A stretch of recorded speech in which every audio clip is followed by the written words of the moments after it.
On vous souhaite la bienvenue à ericlatour.com. Dans quelques instants, on vous parle d'un gros événement qui se prépare pour le mois de mai 2023. C'est Saint-Jean a du talent. Mais d'abord, lui, il est député sortant et ministre sortant de l'Éducation. Il est député de Chambly. C'est bien sûr Jean-François Roberge.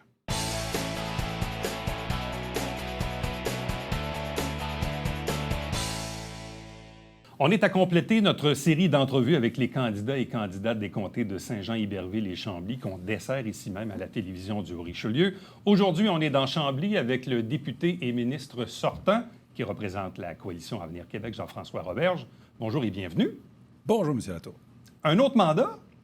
Bien, je l'espère. Et pourquoi? C'est aux citoyens de décider. Bien, parce qu'il y a tellement de choses de commencer à la grandeur du Québec et dans Chambly que moi, je suis motivé pour continuer. Bon, vous avez quand même connu deux choses. Un, première élection 2014, vous étiez alors dans l'opposition, Oui. travail de député, travail d'opposition. Ensuite, faire partie du gouvernement, vous êtes ministre en titre depuis maintenant 4 ans. Oui. Oui, c'est vrai, les sondages sont assez favorables pour une réélection de la CAQ majoritaire. Est-ce que pour vous, c'est un élément important pour continuer ce travail dans Chambly et aussi peut-être continuer ce travail en tant que ministre de ce gouvernement? Je comprends mal. Les sondages? Oui. Ah, c'est pas les sondages qui décident si je m'en vais en politique ou pas. Moi, j'ai été candidat en 2012. C'est vrai. Je pense que quand je me suis lancé, on était en bas de 15 En 2014 aussi, quand je me suis lancé, on devait être en bas de 15 Moi, j'étais là dans les fondateurs de la CAQ en 2011, là, quand c'était le début de nos SBL avant d'être un parti. Donc, vous comprenez que j'étais là dans les moments difficiles comme dans les moments forts. Puis, je suis un homme de conviction. Puis, je pense qu'on a encore beaucoup de choses à faire avec la coalition Avenir Québec. Donc, bon sondage, mauvais sondage, moi, je suis là. Est-ce que la CAQ est devenue ce que vous souhaitiez il y a 10-12 ans? Absolument. Oui, absolument. Oui. On voulait vraiment rassembler les meilleurs joueurs des deux équipes. Là, pendant très, très longtemps, il y avait une fracture souverainiste, fédéraliste. Les gens regardaient à peine le programme électoral. Qu'est-ce qu'ils vont faire en éducation? Qu'est-ce qu'ils vont faire en environnement? Qu'est-ce qu'ils vont faire en économie? Bon, on regardait ça. Mais après ça, quand c'était le temps de faire son X, on disait, bon, ben ça, c'est plus ou moins intéressant, mais je suis souverainiste, donc je fais X là. Ou je suis fédéraliste, donc je fais le X là. Et puis, on s'est dit que ça n'avait pas de bon sens de se diviser comme ça, alors que le fameux pays n'arrivait pas, là, clairement. Donc, on s'est dit, mettons les meilleurs joueurs ensemble, et on l'a fait. Puis maintenant, on se positionne clairement nationaliste, puis on est capable d'avoir une plateforme qui traite de tous les enjeux. Et on le voit, là, en 2018 comme en 2022, on parle de santé, on parle d'éducation, on parle d'environnement, on parle de transport. Et je pense que les gens portent beaucoup plus une grande attention à tous ces enjeux-là du quotidien et pour l'avenir. Donc, ça nous permet de travailler sur le court terme et le long terme.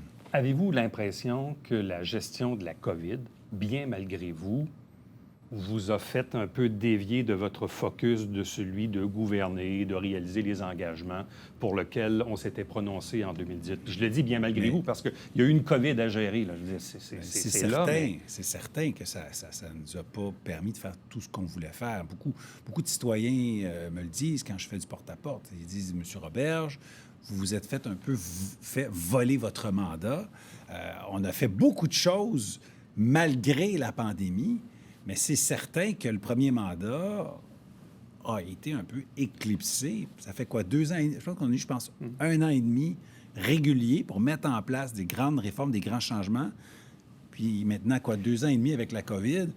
Alors, c'est sûr que ça a teinté la gouvernance. Ça ne nous a pas empêchés d'avancer, mais c'est sûr qu'il fallait gérer l'urgence, il fallait sauver des vies, là. Qu'est-ce que vous avez pu faire au ministère de l'Éducation en 4 ans, incluant la COVID, ou encore ce que vous n'avez pas eu le temps de faire jusqu'ici?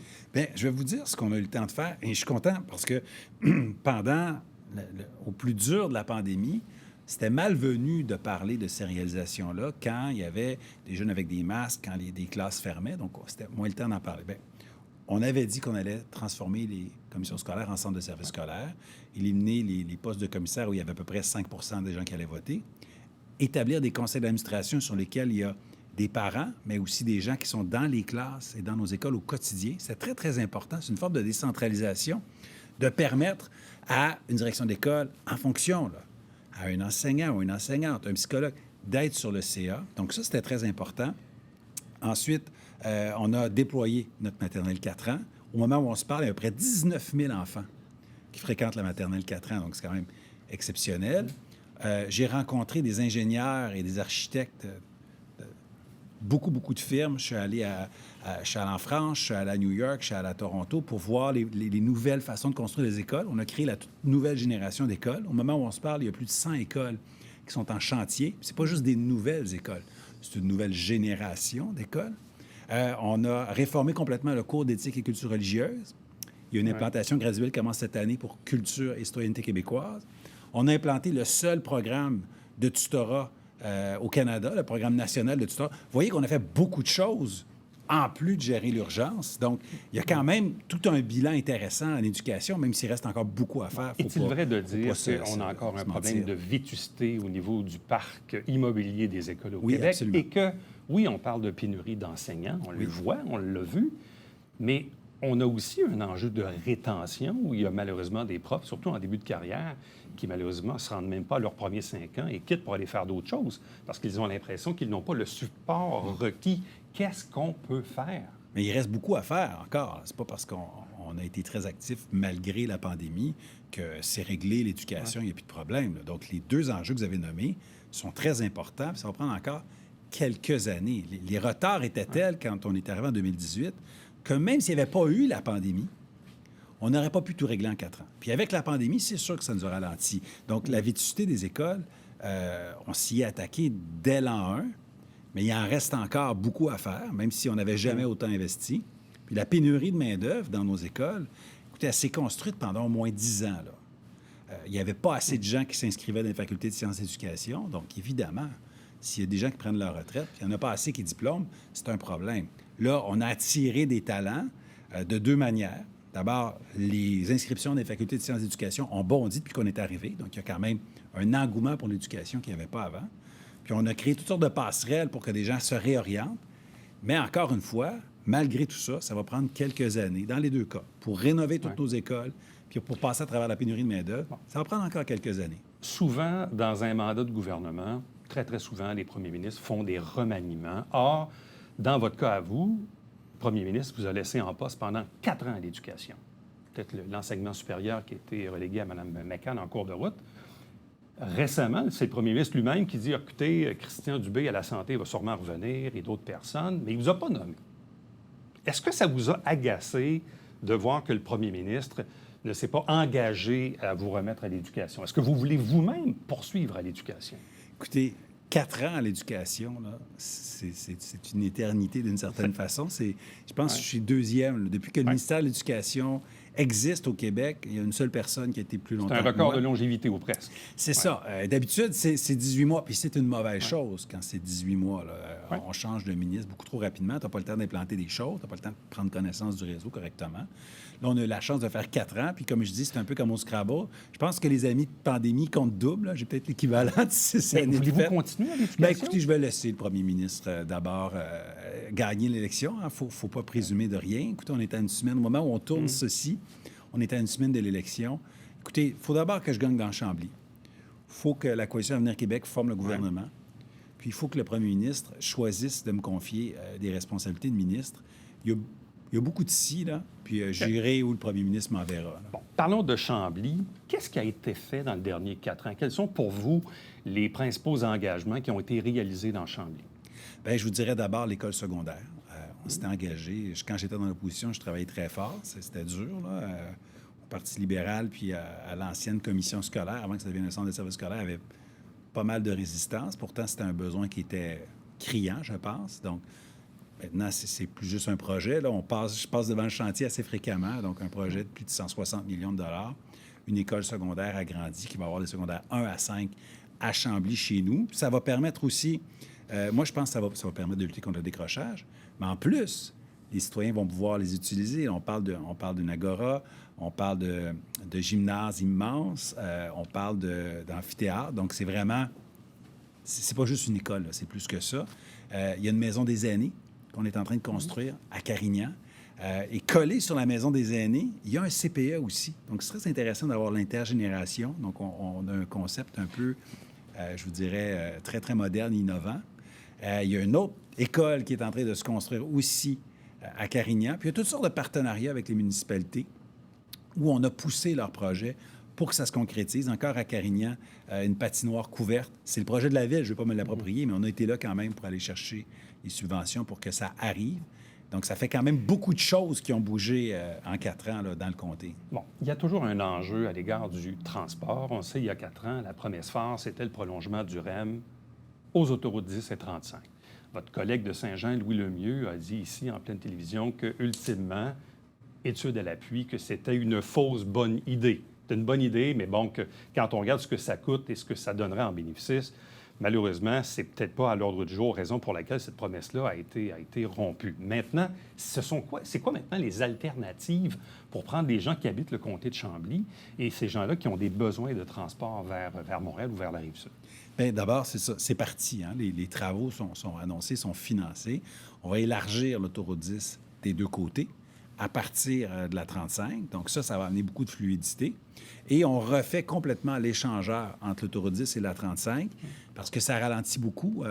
Chaque fois qu'il y a... Vous savez, quand on passe de 2 voies à 3 voies, de 2 voies à 1 voie, plutôt quand on rapetisse, ça bloque. Donc, notre échangeur fait partie du problème. Le ministère des Transports s'est engagé à le faire. Donc, c'est dans le calendrier. Donc, l'intersection plus la 10 jusqu'à la 30, ça va vraiment améliorer la fluidité. Il y a ensuite 2 autres axes dans le comté. Il y a la 112, puis il y a la 116. Et puis, dans les 2 cas, là, je travaille avec le ministère des Transports pour voir ce qu'on peut faire. Il y a déjà des choses qui ont été faites pour améliorer, mais il faut améliorer la fluidité 112, 116, parce que j'ai comme 3 axes. 10, 112, 116. 10, c'est pas réglé, mais c'est en marche. Les 2 autres, c'est des projets. Bon, côté santé, le territoire est principalement desservi par le CIS de la Montérégie-Centre, donc forcément l'hôpital du Richelieu, CLSC. On sait qu'il y a toujours eu des enjeux à l'égard des services offerts au CLSC Richelieu. Est-ce que vous êtes satisfait actuellement des services en santé pour la population du comté de Chambly? Bien, je ne serais pas satisfait tant que tout le monde n'aura pas une prise en charge complète puis accès à un rendez-vous rapidement, aussitôt qu'ils en ont besoin. Donc, ça s'est amélioré. Il y a plus de 300 000 Québécois de plus maintenant qui ont accès à un médecin de famille par rapport à 2018. Donc, c'est quand même un bel accès. Mais avec Christian Dubé, on va mettre en place un guichet d'accès unique, un peu comme ce qu'on a eu avec Clic Santé. Avec Clic Santé, on s'est rendu coudonc. On est capable d'avoir au Québec un réseau de la santé qui est efficace, qui est facile, qui est numérique, qui est moderne. Puis on veut étendre ça à la prise de rendez-vous et l'accès à un professionnel de soins de santé. Donc, ça peut être avoir directement son médecin de famille, mais ça peut aussi être inscrit à un GMF, une prise en charge d'équipe. Et là, on a un engagement très, très important, c'est d'implanter une nouvelle clinique, une clinique de plus, un groupe de médecine familiale universitaire, GMF-U, à Chambly. Et donc, ça va être très intéressant. On va donc avoir des médecins aguerris, puis on va avoir aussi des jeunes médecins qui vont venir faire leur résidence. Donc, on va offrir beaucoup plus de services avec cette nouvelle clinique qui s'en vient à Chambly. C'est un engagement. En terminant, est-ce que vous vous ennuyez de l'enseignement? Des fois, parce que le contact avec les jeunes, il n'y a rien de plus vrai, de plus extraordinaire. Il y a 2 semaines, je suis allé passer un lundi après-midi dans une école primaire à Laval et j'ai enseigné, tout simplement. Je ne suis pas allé parler, disons, du travail de député. Là. Je suis allé enseigner, faire la leçon de grammaire. Et puis, le contact direct avec les jeunes, c'est quand même extraordinaire. Puis, j'envie des fois les gens qui enseignent. Je sais que c'est difficile, je sais que c'est exigeant. Je l'ai fait 17 ans dans le réseau public. Là. On ne m'expliquera pas ce que c'est que d'enseigner dans le réseau public. Mais c'est très gratifiant, c'est très stimulant. C'est formidable d'enseigner. Puis si mes filles disaient « Papa, je veux devenir enseignant », je dirais « Go, vas-y. Tu vas avoir une belle carrière. » Puis je pense qu'en même temps, je fais mon cri du cœur en disant que oui, j'ai aimé enseigner. Je vais peut-être retourner un jour. Mais sinon, s'il y a des jeunes à l'écoute, là, vous pouvez aller en enseignement. Ça ne sera pas de tout repos, mais vous allez vous épanouir. Donc, si le centre de service scolaire a des besoins de suppléants, ça peut vous appeler des fois. Je pense pas que j'ai beaucoup de temps pour le faire, mais j'aurais du plaisir à le faire. Jean-François Roberge, merci beaucoup. Bonne chance. Merci. Restez avec nous. On vous revient après ceci.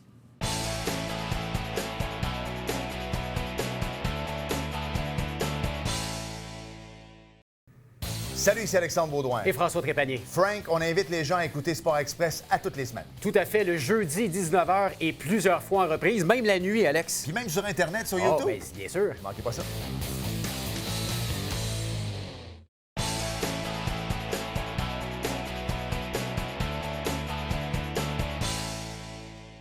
Saint-Jean a du talent et a beaucoup de talent, tellement qu'on va tenir un événement qui s'appelle Saint-Jean-sur-Richelieu a du talent. C'est le jeudi 4 mai 2023 au Théâtre des Deux-Rives à Saint-Jean-sur-Richelieu. Mais pourquoi cet événement? Qui le chapeaute? C'est chapeauté par la Fondation Famille Caron. Donc, deux invités pour en parler avec nous. D'abord, Sylvie Caron. Bonjour. Bonjour. Accompagnée d'Éric Caron. Bonjour et bienvenue. Merci, bonjour. Bon, la question toute simple, qu'est-ce que c'est que cet événement-là et qu'est-ce que c'est que cette fondation? Commençons par le nom parce qu'il est très accrocheur. Saint-Jean a du talent. Qu'est-ce que c'est au juste? Saint-Jean a du talent, c'est un spectacle de variété. C'est un peu dans le style de America's Got Talent. Ouais. Donc, ça va être des numéros de Joannais qui sont sur scène, mais la différence, la raison que la Fondation Famille Caron l'organise, c'est parce qu'on fait ça au profit des organismes de la région. Donc, chaque numéro va être associé à un organisme et les profits de la soirée vont être séparés à part égale parmi les 7 à 10 organismes qui vont être impliqués. OK. Donc, on pourra développer dans quelques instants sur le modus operandi de l'événement. Parlons de la Fondation Famille Caron. Qu'est-ce que c'est au juste? Oui, c'est un projet familial que Sylvie et moi, on a démarré en 2016. Ça regroupe essentiellement notre famille, nos 3 enfants, Alexandre, Catherine et Gabriel, ma mère, Claire, et ma belle-fille, Fanny, l'épouse d'Alexandre. C'est un projet qui est là pour supporter la mission, si on veut dire. C'est de supporter les organismes, principalement à Saint-Jean, qui œuvrent au niveau des populations vulnérables, puis aussi qui encouragent l'éducation et les saines habitudes. Okay. Comment ça a commencé? Vous avez eu des discussions? Vous Ouais. avez dit, hey, on va C'est se sûr. créer une Ouais, fondation? c'est une bonne question. C'est sûr qu'on ne se lève pas un matin en disant, bon, on se part une fondation. Alors, c'est une belle opportunité pour moi aujourd'hui, probablement, de remercier ou De redonner. Oui, de redonner, mais de remercier mes parents parce qu'à quelque part, ça Ouais. part de là. Toute la fibre ou l'intérêt pour la philanthropie, Ouais. ça vient de ma mère et mon père. Ma mère, c'est la personne la plus généreuse que je connais. C'est la personne qui pense le plus aux autres que je connais. Tout à fait. Et mon père, pour tous ceux qui l'ont connu, évidemment, c'était une personne qui est partie absolument de rien et qui a bâti une entreprise et qui était tellement généreux de son temps et de son argent. Je n'ai jamais vu mon père dire non à une demande. Tout à fait. Alors, c'est sûr que j'ai grandi dans cet environnement-là et à un moment donné, je pense que Sylvie et moi, on a dit qu'est-ce qu'on peut faire pour contribuer. Alors, Donc, c'est un peu une suite logique parce que, bon, effectivement, je connais bien Claire, votre Oui, mère, de exact. longue date, toujours impliquée, mais toujours un peu en sourdine, jamais à l'avant-plan. Exactement. Bon, votre père, malheureusement, qui est décédé, mais qui, de son vivant, était toujours impliqué dans mille et une affaires et d'une extrême générosité. Donc, pour vous, c'est une continuité pour la famille Caron? Ah, c'est clairement une continuité, même s'il n'y avait pas de fondation officielle à Ouais. l'époque de mes parents. Là.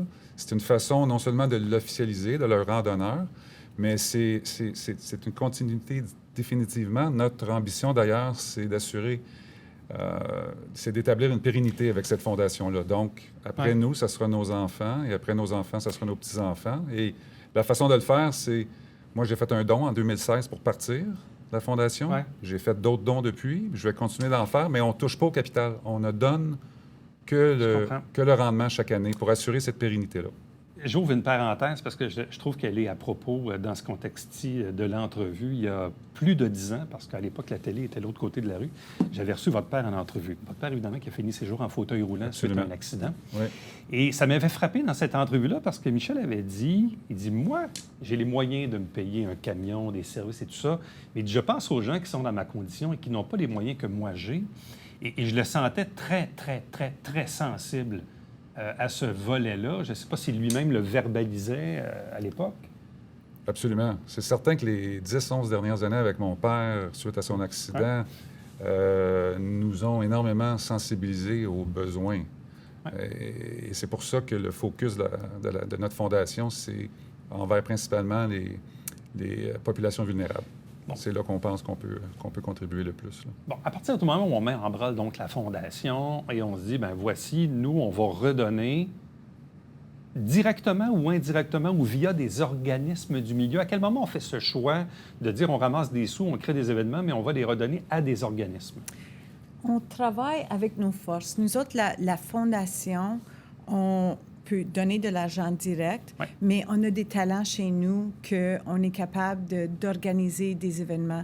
Et c'est pour ça que j'ai organisé avec ma partenaire Sylvie L'Espérance, Ouais. Danser pour l'étoile à 3 années, puis on a fait un succès Mais pas fou pire avec succès, ça. Oui, ça. c'était quand même un beau succès.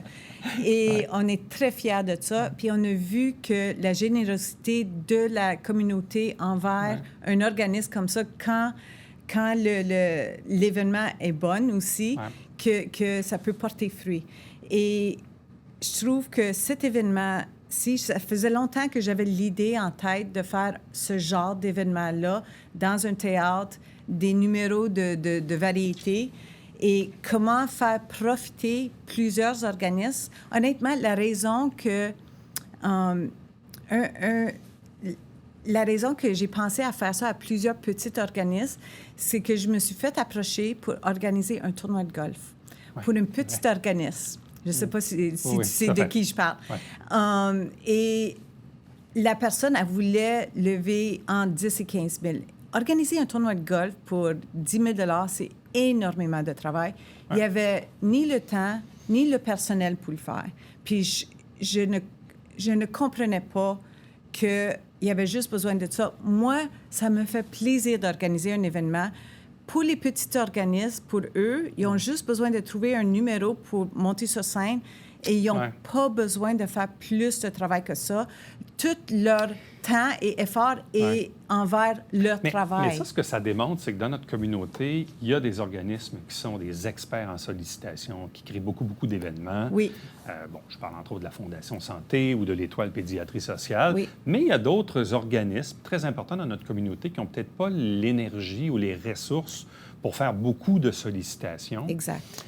Ou d'expertise même pour le faire. Et puis là, on jongle avec l'idée de faire un événement, genre un tournoi de golf. On va aller chercher 10-15 000, mais des fois en sous-estimant tout le travail que ça peut demander d'aller rechercher. Alors qu'exemple, Danser pour l'étoile, meilleure année, c'était quoi, pas loin de 100 000 de résultats? 114 000, je pense. On parle d'un événement qui rapporte plus de 100 000, donc c'est quand même majeur. Donc là, puis pour vous, en même temps, est-ce que le fait de donner directement à des organismes, ça vous enlève en même temps aussi le fardeau des juges et parties, c'est-à-dire que d'avoir à gérer d'innombrables demandes, dans le fond, de cette façon-là, vous demandez aux organismes de s'inscrire, puis ça va être à eux, après ça, de donner les fonds ou de les utiliser à leur bon escient. Là. C'est eux, les experts, de savoir quoi faire avec l'argent. Nous, on ne sait pas c'est quoi, sont où les besoins. Et justement, faire l'analyse de tous les besoins comme ça, c'est pas notre expertise. Nous autres, on peut donner de l'argent, mais notre expertise, c'est organiser. Donc. De quelle façon avez-vous choisi ou sélectionné les organismes qui vont être bénéficiaires de Saint-Jean a du talent?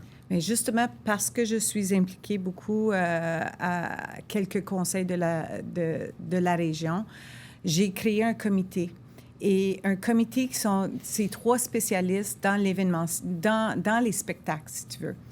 Et eux, ils ne connaîtront pas les organismes. Okay. Ils vont juste connaître les numéros. Leur but, c'est de créer un spectacle, un bon spectacle de variété. Okay. Donc, ils vont choisir les numéros.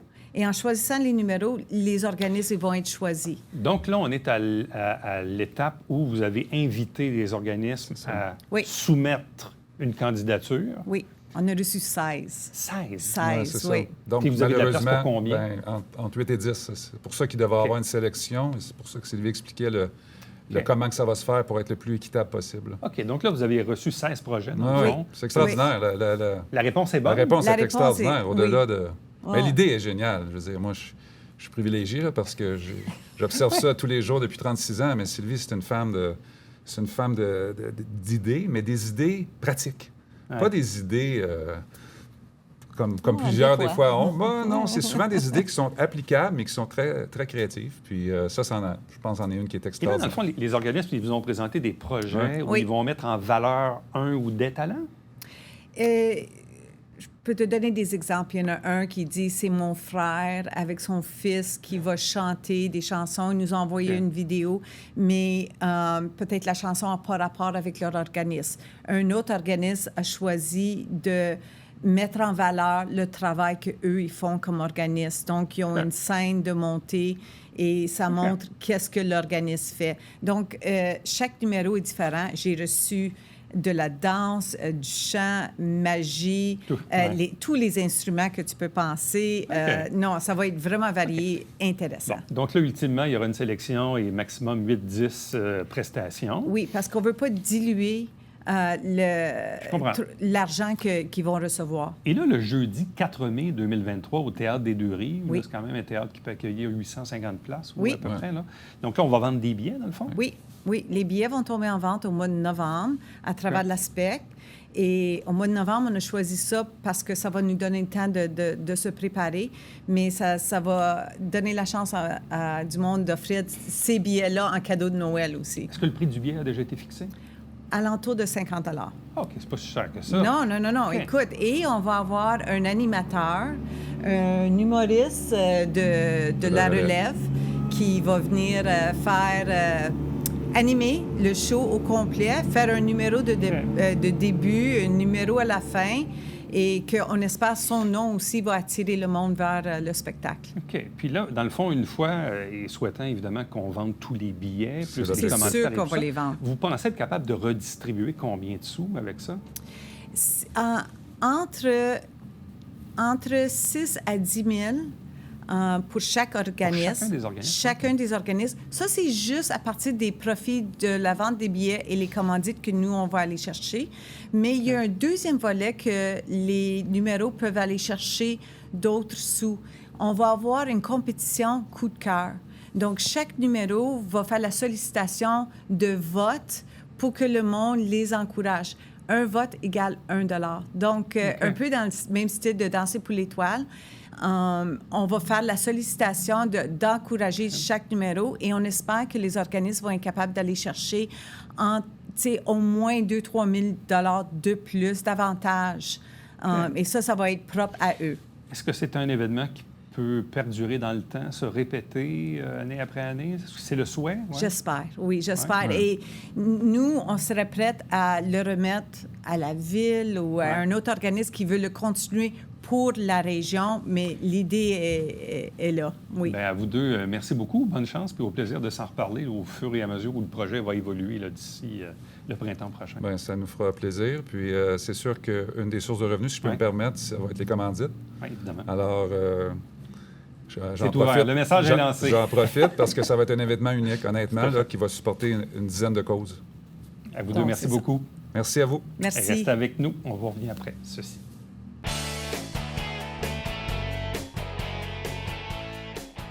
En préparation des Journées de la culture en fin de semaine, ça va bouger du côté de Chambly parce que le Café Théâtre de Chambly s'exprime haut et fort. Il y a des activités qui sont prévues, donc tout simplement aller sur le site Internet du Café Théâtre de Chambly ou encore sur leurs médias sociaux pour avoir plus d'informations. Et nous, bien, on se fixe tout simplement rendez-vous demain pour le prochain rendez-vous d'ericlatour.com.